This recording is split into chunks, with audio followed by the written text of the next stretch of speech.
All right, guys, so we're driving down the road from Phoenix back towards Las Vegas. Me and Adam just went down and picked up all the Porterbuilt parts from Porterbuilt. Probably, I'd say, the coolest shop I've ever been in, because Fat Fender and Porterbuilt were in the same building. I mean, have you ever been in a shop that's that high end?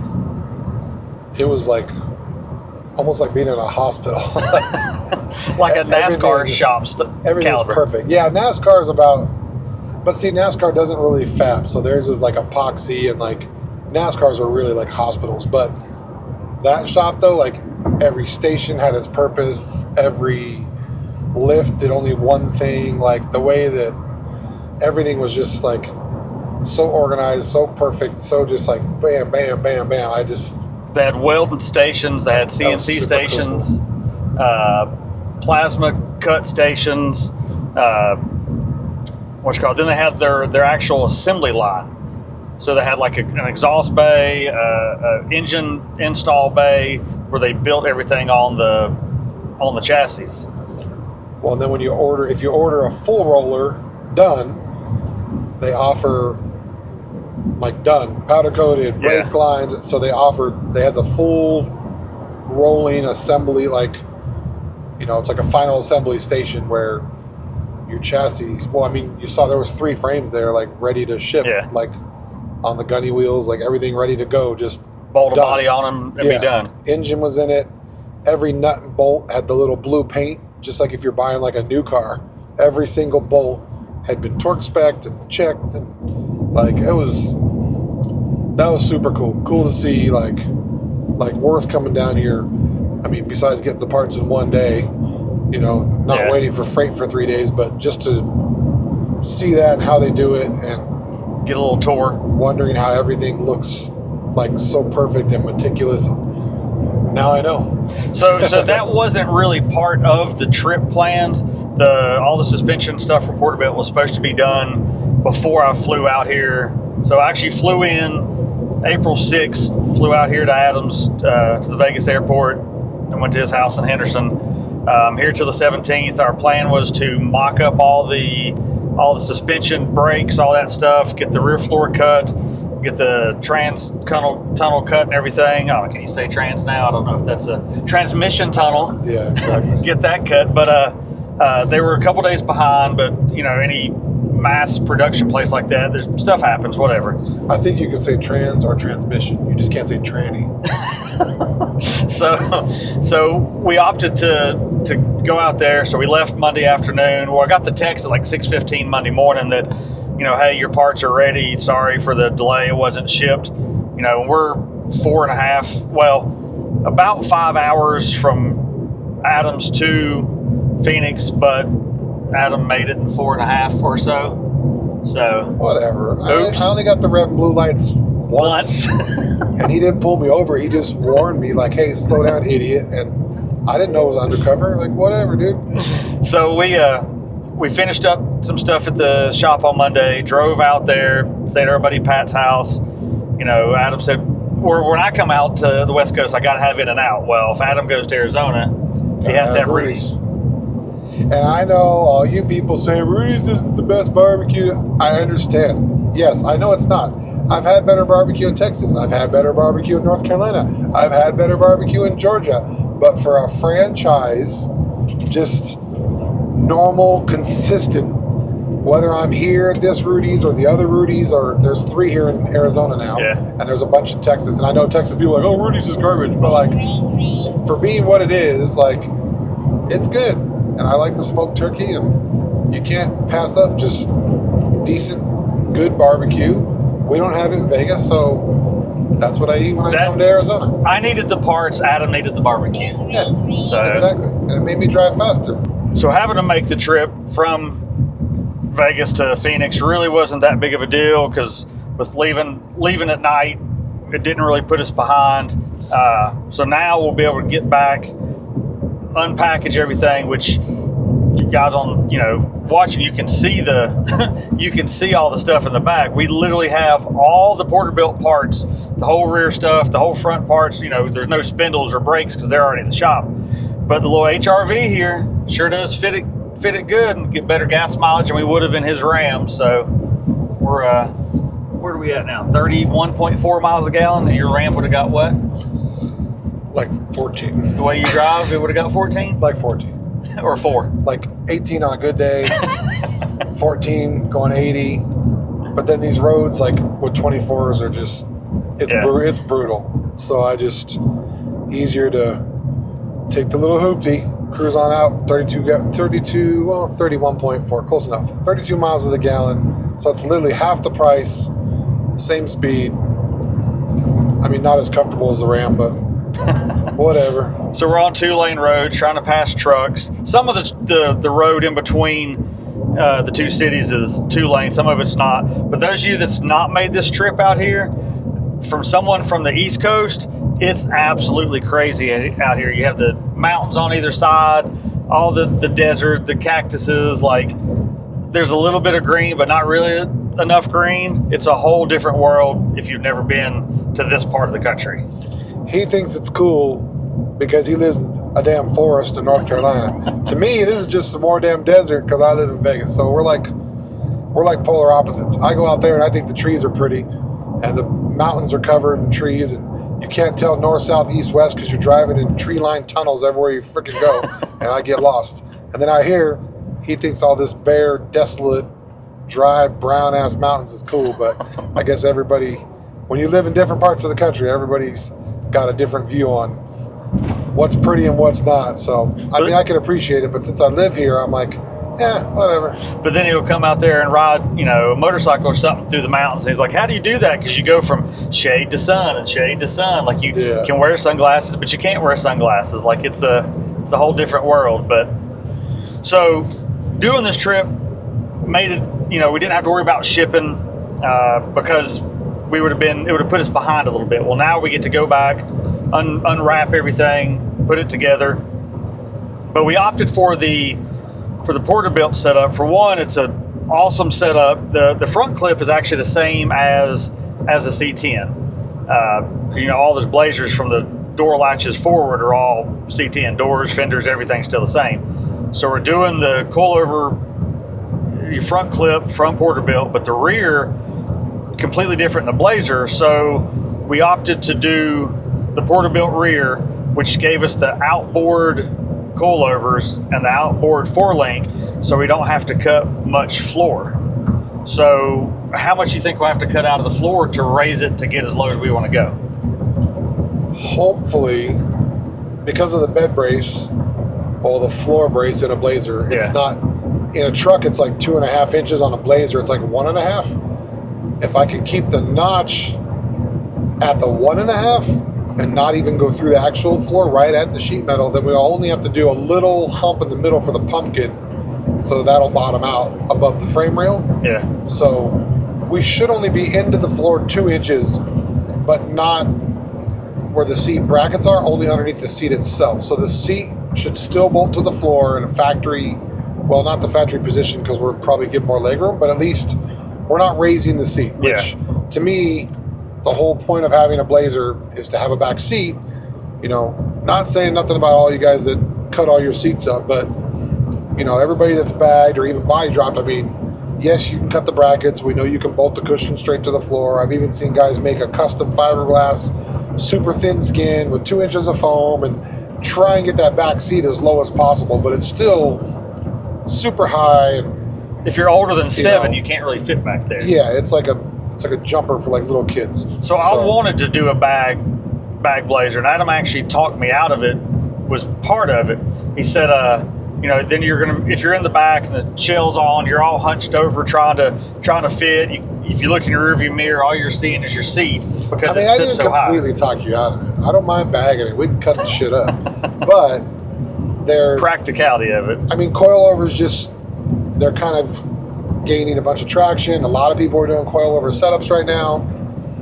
And honestly, like, I've never even done a coilover setup. Like, all I've done is bag everything my whole life for the past 30 years. So, I mean, might as well do some coilover stuff just to be different. But I didn't want the standard, I won't name the other companies that we researched, but They're just like a 4.6 drop as well. The standard coilover kits are like a 4.6 drop. They're adjustable to like 7 or 8, but I understand why it's not. I'm not knocking it because it's DIY. Like you're able to do it without taking the body off. What we're doing is not really possible if you left the body on a Blazer. You know, it's not like a truck where you can take the bed off and do whatever you want. So because it's a Blazer, granted, you can cut the floor and work through the floor, but being that we're taking the body off, it gives us more options. And because we can weld everything and not bolt it on like everybody does, we can modify a lot of this stuff. You know, I get why the companies always want something that can be installed DIY by the owner or even by a shop, but nothing is modified because that stuff it's CADed, it's engineered, they know it's not going to break, they know it's going to work, your pinion angle's correct, yada, yada, yada. I get all that. So I understand why people do that. But you're limited to what you can do. So in order to be hopefully right around 2 inches lower than a 4.6 drop, so our goal is to be at like a 6.8, 6.9, something like that.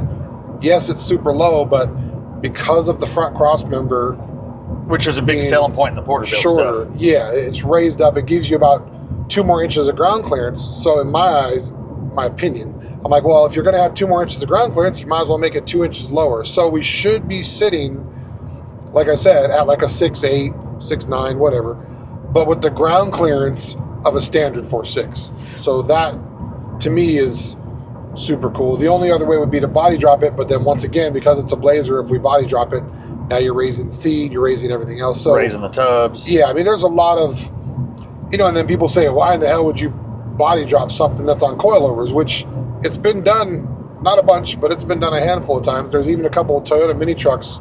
There's a place in San Diego called Group 5. That was the first one I'd ever seen, and it was body dropped on coilovers.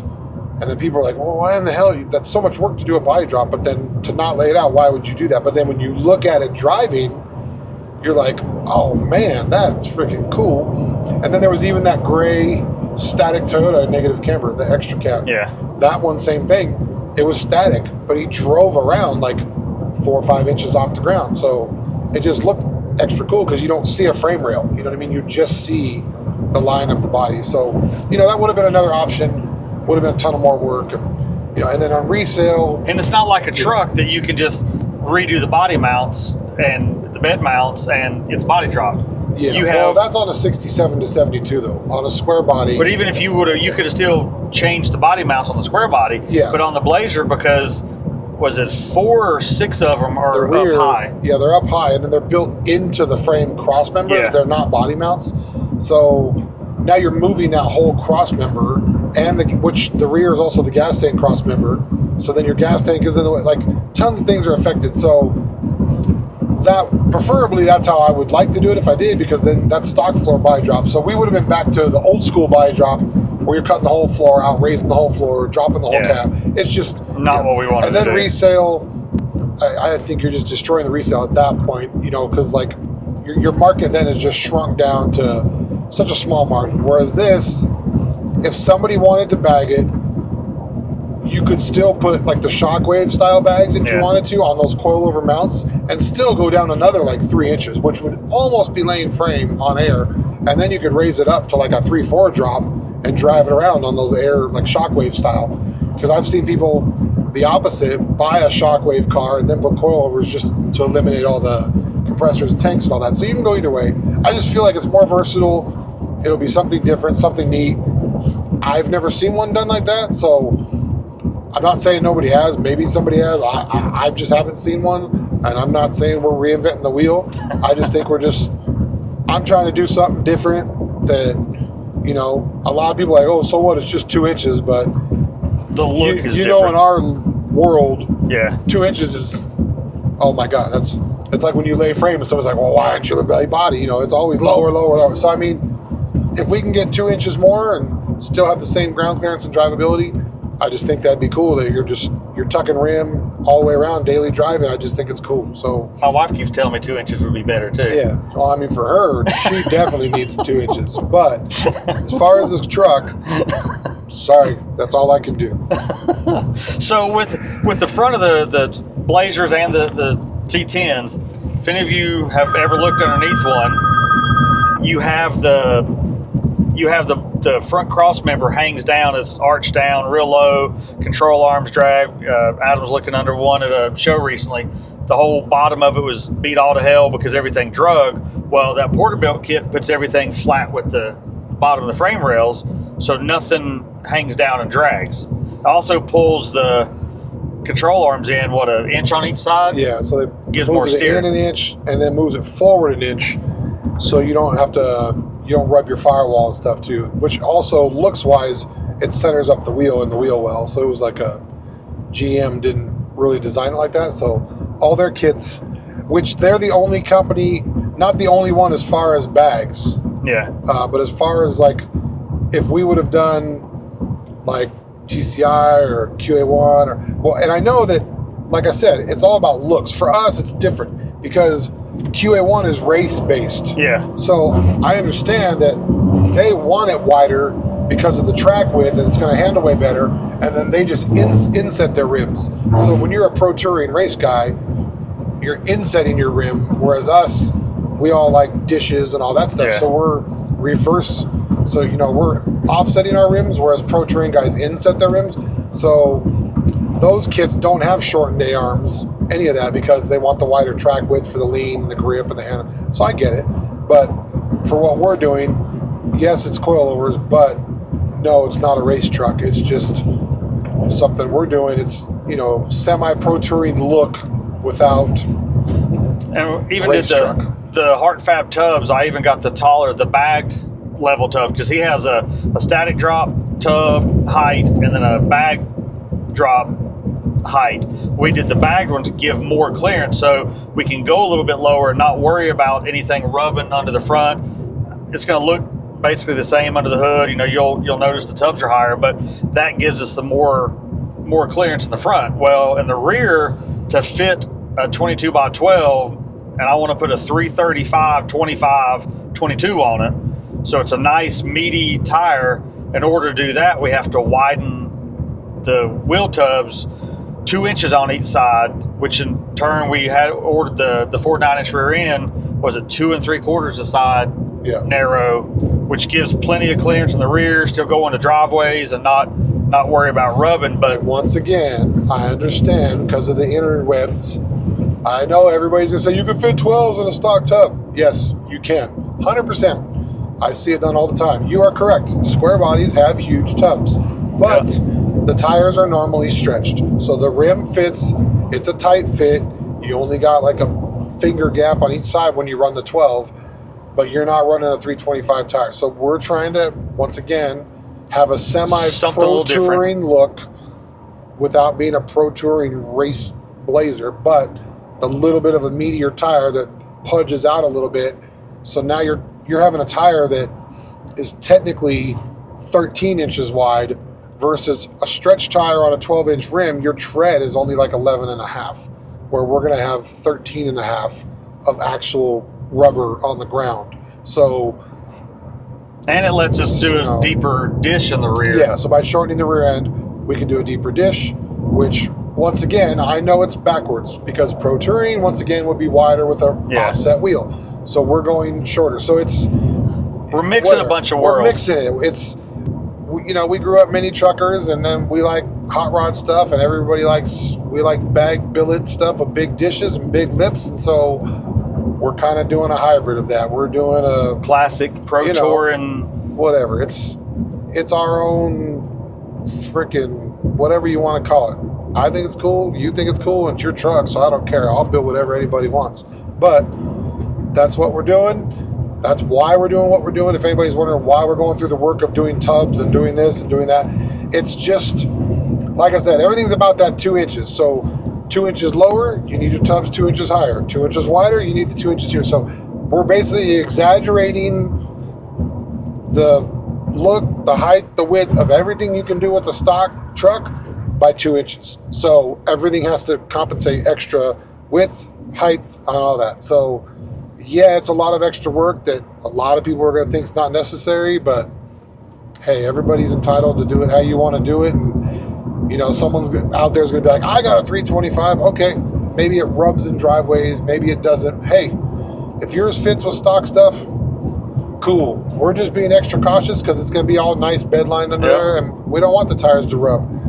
I don't like it rubbing when it goes into driveways. And I mean, my daily Ram rubs all over the place. The Maverick rubs everywhere. You know what I mean? So we're just trying to not have that and just go the extra mile to make everything extra nice. And, you know, more clearance is better than no clearance. So, by going trying to go that much lower with it than a standard 4.6 drop or whatever, it gives me more of that airbag ride height look, but at all times. Yeah. Not like the skating height where you're 2 inches off the ground, but, you know, we'll probably still be 5-6 inches off the ground. But, you know, some people's like, oh, that's crazy low. It's like, well, go drive a new Corvette or something. Like, the front lip's probably lower than that. You look at a Porsche or, you know, a sports car or whatever. I mean, you know, most of those cars are right around 5 inches. Yeah. You know what I mean? So, and then the wheelbase on a Blazer is shorter, so you shouldn't high side on driveways and speed as much as you would with, you know, an extra cab or a crew cab like your Ram, and, you know, having to air up to turn and all that stuff. So as long as you go at like a little bit of an angle on the drastic stuff, I think it'll be fine. And the good thing about coilovers is, hey, if we have to raise an inch, we'll crank it up an inch. So that's the good thing about what we're doing, is that we're going to try and set it up as low as possible to where we'll go drive around and see what hits, what rubs, and whatever. And hopefully we don't scratch the shit out of the pretty frame, but I'm sure we will. Happens. It's going to at some point. It's the bottom of it. You're not... Exactly. So, but that's the limits of what we're trying to do. And I think the chassis part of it for this build is one of those things that is probably my favorite, because all the builds I've ever done, I've never had a full done chassis like that. Like, I'm gonna take the rolling chassis out and do photos of it, you know, the wheels, the gas tank, the engine, all that. It's like, I want to powder coat it. I want to have those pictures and videos of the chassis done, because most people aren't going to see it, but they're also not going to see the fact that Adam went through and welded up every factory alignment hole, every hole from the shackles we took off.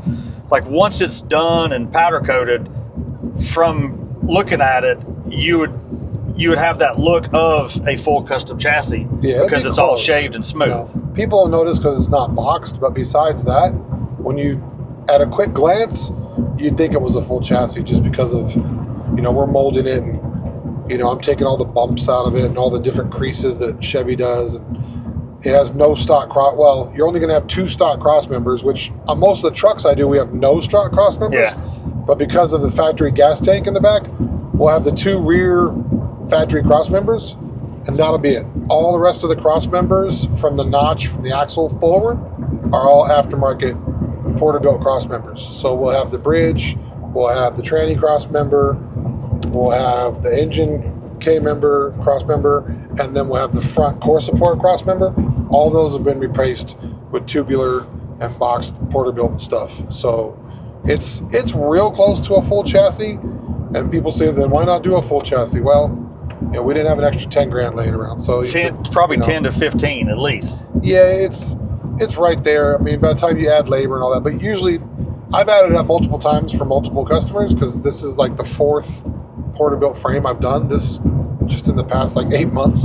So it's about a $10,000 difference, you know what I mean? Because granted, the brakes are the same price, the spindles are the same price, so all that's the same price. But if you look at a chassis, and you're also talking, that's with the ones that I got for trucks, which had the body drop kit and all that. On the Blazer, you don't need that. On. You know what I mean? Yeah. So most of the ones I've done, if you buy every single PB option they make for a stock chassis, with the gas tank raised kit, the bed raised kit, the X-member kit, if you buy every option with the full rear half, you're right around $12,000-$13,000. And most chassis are right around $20,000. And that's usually the base.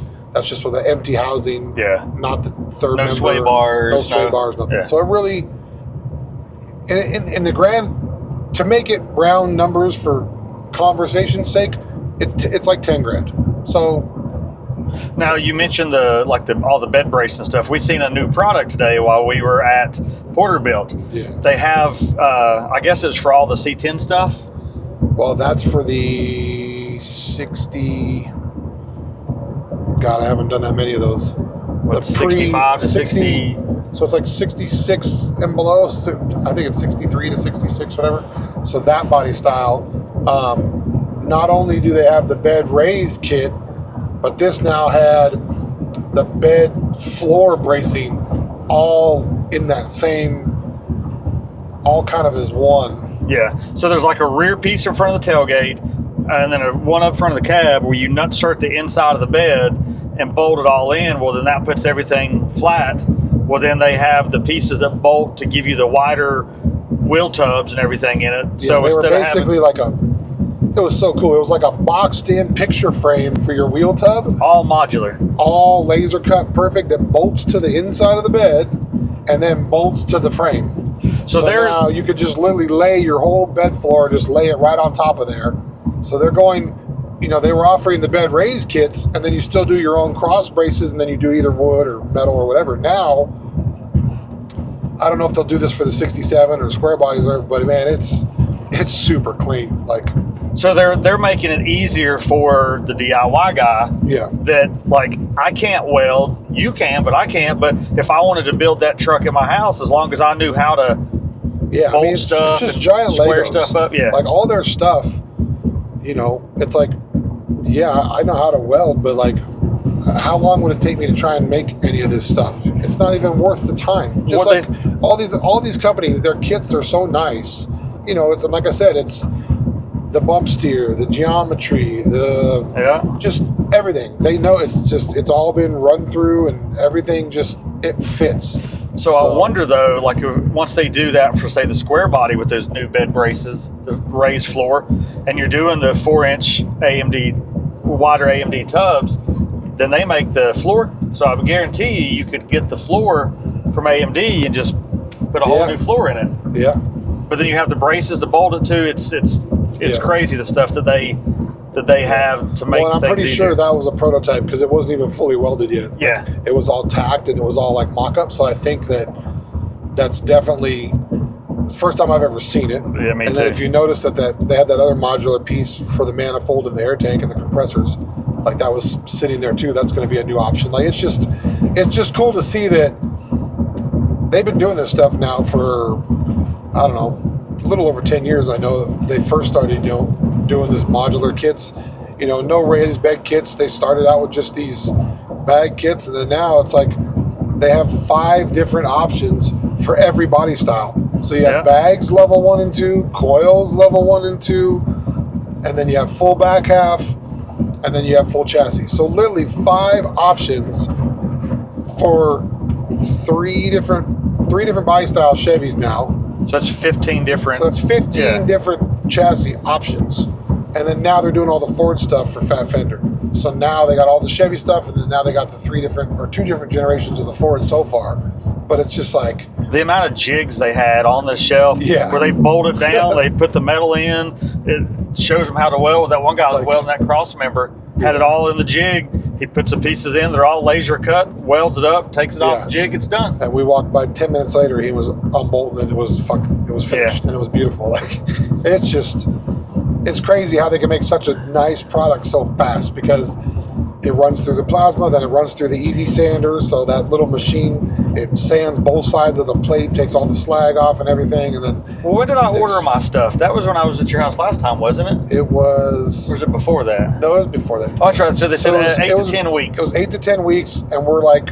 This is like week 11, so it was like 4 days late or whatever. But whatever. I mean, but the communication was, "Hey, man, we're running over. Yeah. I know this was your deadline. What can we do? Do we need to up production and make it happen?" I'm like, "No, we'll give us a couple days. It's fine." But back to the whole with the powder coat and all that stuff. Those that know me know the attention to detail is my number one, priority. Well, luckily, Adam is super attention oriented like that as well. So when you walk up to a vehicle, me and him's gonna notice, okay, well, that don't fit right, and this wasn't done. Well, they could have spent 5 more minutes and made this right. Well, now the frame's powder coated. All the suspension parts are going to be another color powder coat. So you look through the wheel, you're like, wow, this thing's done right. Don't let the patina paint fool you. There's still going to be a bunch of little details that the more you look at it. The bottom side's going to be, the chassis is going to be super nice. You know, I don't think I've done, I mean, I have that other one at the house right now that's shaved also, so it's going to be similar, but this thing, it'd be super clean. Now, one of the reasons that I decided to let Adam be the one to do it, not other than the fact that, you know, we're super good friends, we talk all the time. Hell, I think I'll talk to him more than I do my wife. Sometimes he's better to talk to than my wife, but don't tell her I said that, but I don't care, you can tell her. But we was looking through some magazines the other night at his house. What year was that truck, the feature come out? 13? Which one, the 57? Yeah, the 57. No, I think it was earlier than that. It might have been 13. No, it was 09. For the yeah, it was 09. So this truck come out in a feature in 09 that he had built, him and Joe had built. If you look at it now, you flip through the article, it looks like it could be in the current issue of any magazine out there. The mods, the wheels, the stance, everything looked like it was just built. But then you flip pages back and the same body style truck looked like it's 30 years old at this point. Yeah. With the old wheels, the old style. So he's been building attention to detail over the top vehicles for, what do you say, 30 years now? Well, I mean, I've been doing it for a little over 30 years, but I've been doing it for a living for most of that? Off and on for 20 probably, but you know, I've always built the same way though. Like I've never really, like when you were looking at the photo album, yeah, I said photo album because I had the photos of my 4Runner. So that was probably that was the second frame I molded like for myself. That was in like 1993. And which some of y'all watching this weren't even born then. Yeah, I mean, I think because I started with lowriders, they were so attention detailed that like we would spend so much time on stuff you never see, you know. And then like the hard body, like I candied the bottom side of the bed, but the only way to do the body work was to drill all the cross members. So all those goofy cross members that are riveted on spot welded to the bottom of a bed. Yeah. I drilled them off, removed them, made new ones out of box tubing, had those chrome plated, candied the bottom of the bed, and then riveted those on from inside the bed. So you had rivets on like every 4 ribs to hold those cross members back on to keep it from bowing. So the whole bottom of the bed was candied smooth, and then the cross members were now chrome box tubing instead of the weird C-channel. So like it was a lowrider thing, and then when I got into mini trucks, I feel like I crossed over some of the stuff. And then even though like we used to do a bunch of radical mods at the shop, when me and Joe had the shop, you know, we would do suicide doors and, you know, chops and all this other crazy stuff. But like, even then every truck we ever did had a usable bed. So that was one thing that we always prided ourselves. Like, I've always hidden the tanks and compressors. Yeah, I know you could do hard lines and make it pretty, but like, I always just felt like a truck should have a bed. Even if it was only 6 inches deep because we had to body drop the hell out of it. But every truck we bagged, which we probably bagged, I don't know, probably 80 to 100 trucks over that 7 or 8 years or whatever. And every single one had a bed. Nobody had a tank or compressor in the bed. And then I've always liked subtle mods. Like, I like doing mods that nobody even notices. Like, I like shaving the emblems and shaving the keyholes, but leaving the door handles, or like putting the door handles of a different car so that it's still got a door handle, but it's just out of a different year or a different car, you know. But, you know, and then like nobody made a flip kit for my Toyota, so I made my own. But then the body line is where the flip kit is where you shave the tailgate handle, and everybody just shaves the body line. Well, I think it looks weird because that body line lines up with the taillights. Yeah. So then I went to the junkyard and got another tailgate just to cut the body lines out to put the body line back in. So stupid stuff like that. It's just like, that's why I love like Chip Foose's style. Like, he's the same way. Like, I've always looked up to, like, his stuff is always less is more. It's so clean, so subtle. Or like Hot Rods by Troy. Like, you look at the stuff that they build. The longer you look at it, the more you see it. You can just sit there and stare at those cars for hours and hours, and you're like, oh, look at that, look at that. You know, and then half the stuff you don't notice unless you're looking at another one like a stock one. Yep. So you got to put one next to it to see, like I'll notice everything on a Toyota or a Chevy just because that's what I've always built and that's what I love. So if it's a Toyota or a Chevy, I'm going to notice the mods. If it's a Dodge or a Ford, or I'm not going to notice it. You know what I mean? I mean, I have a Dodge, but that's just my daily. So as far as mods wise, I'm not going to notice all that stuff. And some people would, some people don't. But it's just now with me leaving the exterior steel patina, which I know I've been anti-patina forever, but they're like, oh, I want this, I don't have to worry about it. If it gets chipped going to the show or whatever, well, here I am gloss clearing it, so it's going to be just as slick as a painted vehicle would. But with leaving, but I mean, at that point, we're just preserving it really, because these old paints, they're super dried out. They've never been conditioned. They've never been coated. The clear's peeling and flaking. If they had clear, most of it's single stage. So, and then there's a lot of guys that are mad about the faux patina versus the real patina. You have like the hardcore people that are like, oh, that's stupid, or like, yeah, it's a fad, it's whatever, it's a timing thing, or people love it, people hate it, but it's kind of one of those things. We're preserving it. Now there will be some stuff, so we've got to fix a couple things. Like we got rid of the 3-hole mirrors, the big toe-in looking mirrors. Well, we're gonna have to weld up a couple holes where those are at. But then you blend in those pieces, we'll get them ready, have Ryan probably go through and do a little airbrush or something to make that look, worse. So we're going to make the patina a little worse, but where it would have been if it would have been abused a little more. Yeah. Not dense and all that stuff. And like I said, a lot of people are going to criticize us even fixing holes and cracks and a couple of rust spots. Like, people are going to criticize that. Then they're going to say, well, that's not a survivor. I get it. A lot of these people are super hardcore, and hey, like I tell everybody, build what you like, build what you want. People love it, people hate it. Like, who cares? If you love it, it's your car. Who gives a shit?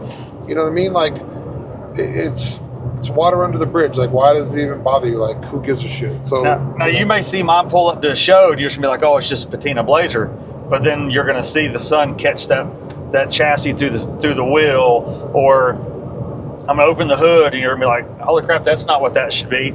All the Heart Fab bead roll stuff, the firewall, the inner fenders, the LT1 we're putting in it that's gonna be painted and powder coated, and everything look good. So from the outsider's perspective, my goal is when I pull up, be like, oh, that's cool, that sounds good.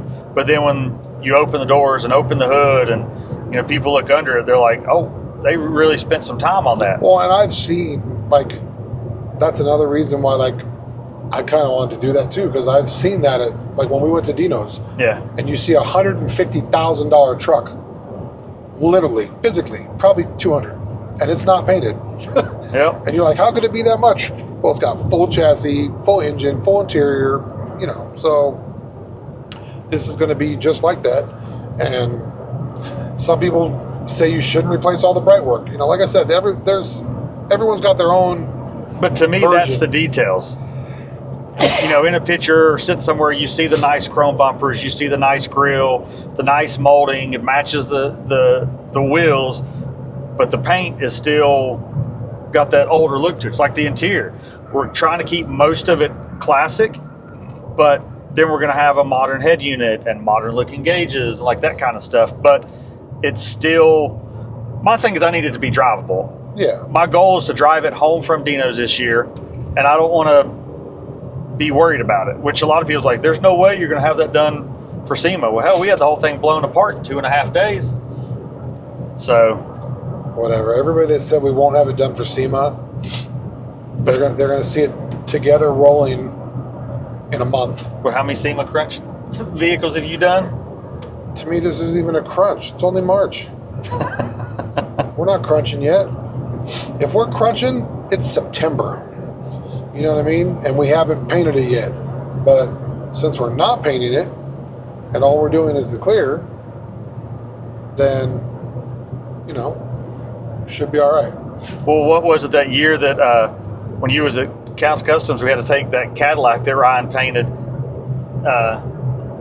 Wasn't sure if the brakes had been checked. Wasn't sure if Oh yeah, that was sketch. Yeah, we pull out of this shop and they're like, oh, we never put gas in this thing. Yeah. We're hoping we make it to the convention center. Like, it was like, well, this is the first trial run with it. So Like, that's a crunch.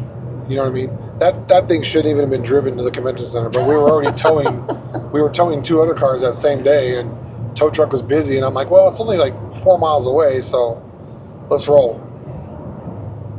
well, my plan this year is once it's done, everybody's like, oh, are you bringing it home before seeing it? No, it's going to be driven, you know, some miles put on it. Did you say drug? I'll drag it. I'll figure out a way. No, we need to. And I told them no burnouts. I don't want to come back and there be rubber all down the side of it, and you know, one of my brand new tires being gone. Don't worry, guys. Rubber cleans off. We're good. But put some miles on it, so then the trip home we don't have to really worry about it. I'd rather, you know, one little plug not be in all the way or something and roll back to his house there in town versus us being Oklahoma or something and be. Yeah.